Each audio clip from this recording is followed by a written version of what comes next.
Hey, Trojan family, what's up? Welcome to the USC LAFB show. Ryan Dyrud, we're on the LAFB network. Thanks, as always, for making this a part of your day. Let's just get right into it today. We are 2 days away from National Signing Day. I said I'd be on here a bunch with plenty of updates leading up to that big day. I'll be on campus on Wednesday, and we'll have some live coverage from campus and also probably on our evening call-in show, taking your calls, hopefully talking about 35, maybe 36 commitments in this class.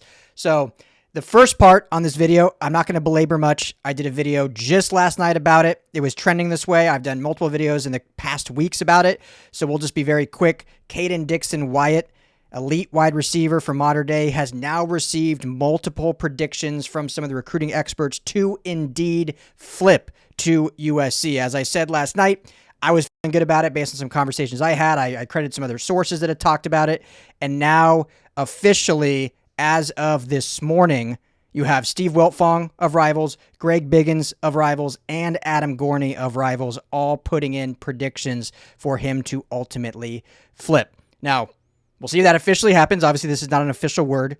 The rumors and the trends out there certainly seem to flow with this, but I don't expect an announcement to happen until December 3rd, being Wednesday and being National Signing Day. So that'd be a great addition to this already elite receiver class. Obviously, it is a large receiver class, but a one that they want to develop the correct way and kind of really overtake here in the future. When you look at this 25 receiving class with Tanook Hines, Corey Sins, Ramiro Eisen, and this 26 receiver class with all these names as Kaden Dixon Wyatt, Boobie Feaster, Trent Mosley, Luke Weaver, go down the list. A lot of really, really good players that they can develop and kind of take over the baton of this elite receiving university, wide receiver U, as fans so like to call it, and rightfully so. So that's a big one. We'll keep you posted if anything changes on that. The other one I want to talk quickly about is, with this youth, you still kind of need a veteran presence, right? Like, you don't want to go into next year with nothing against, this isn't any shot at Tanook Hines, but Tanook Hines is a true sophomore, kind of being your lead guy with no one else that has playing experience. I mean, Corey Sims really did not play at all this year outside of a couple snaps early in the season. Ramiro Eisen didn't play much this year.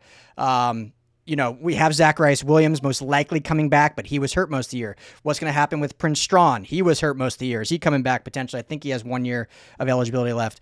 You're going to be losing Jaden Richardson, Jay Fair, obviously Makai Lemon, most likely Jacoby Lane, and then you have all these freshmen coming in. So you still want to have not only a veteran presence, but more just a player that has a lot of experience, or at least some experience, because you'll go into literally next year with very little experience outside of Tanook Hines, and he'll just be a true sophomore. And again, Zacharias Williams played a lot as a freshman at Utah, but then was hurt almost all of this year. So what will that look like? So we kind of know that they will most likely hit the portal for at least one, people call it alpha, whatever you want to call it, one kind of true leading receiver for specifically this season. Now, will that be someone that is like a senior that's played 4 years of ball and maybe isn't as elite, doesn't have maybe the elite traits of a younger player, but just has a lot of experience that can lead the room? We'll see. Well, obviously, it'll depend on who actually enters the portal. Or will it be an elite younger guy who has experience but is still young and can still develop within this program and whatnot? So the name right now that just entered the portal that I think would be a huge get if the Trojans go after is Nick Marsh, wide receiver out of Michigan State. Just hit the portal. He's a true sophomore. Absolute baller. When you look at his size, he's got that true wide receiver one size, 6'3", 200 pounds. This season, obviously not great statistically. Just you look at Michigan State's offense, but still finished with 59 catches, 662 yards. Did have the 6 touchdowns. Against USC, USC did a great job shutting them down in the passing game. Only 2 catches for 28 yards against USC when they played at the Coliseum on that late Friday night kickoff. So this is a player, though, that would be a really big get, and one that I highly anticipate. And I'll let you know if I learn any intel, but highly anticipate Lincoln Riley, Chad Bowden, and everyone to really kind of go in on and hone in on as a potential, big time candidate. The other name a lot of people are talking about now, he's not in the portal yet, but Cam Coleman out of Auburn is another elite receiver that, obviously coaching change there, and I think they got a good head coach that they just brought in. Who they hired the Memphis coach, right? I believe. Or was that Arkansas hired the Memphis coach? I don't know, the carousel, I'm all over the place. But Auburn obviously bringing in someone new. And so when that happens, we'll see who sticks and who decides to hit the portal. So there was rumors of kind of Cam maybe hitting the portal prior to the hire. We'll see what it looks like when he talks to the new staff. But he's a guy that, of the 24 class, 5-star plus, he was the number 2 receiver in that class. Again, elite skill, elite size, 6'3.5", 205. So he's got that big frame, big body to be able to play kind of on the outside to the likes of, with Tanook Hines, maybe can slide more inside next season potentially and whatnot and take that kind of Makai Lemon role, if you will. So we'll see. That one's not in the portal yet, so I don't want to dive into that one much. But certainly Nick Marsh is a name that I think a lot of people are already excited about, and certainly a name that USC will absolutely at least pursue in some aspect, because with how many receivers they have, it's just a really youthful room. You still want to go in the next year, especially being an all-in year, kind of all or nothing year for Lincoln Riley. You got to have a guy that's had some production in college already. We know the ceiling is super high for this room, so don't get that twisted. I'm not saying anything outside of that. You got to have a guy that's played some college ball, played some snaps, and can truly kind of lead the room. Nick Marsh, still a young guy, so that's why I said at the top of the show, like, are they going to go after someone like that's just a sophomore, has a lot of years of eligibility left? They can kind of get over here and be a part of this program for 2-3 seasons, not just a one and done?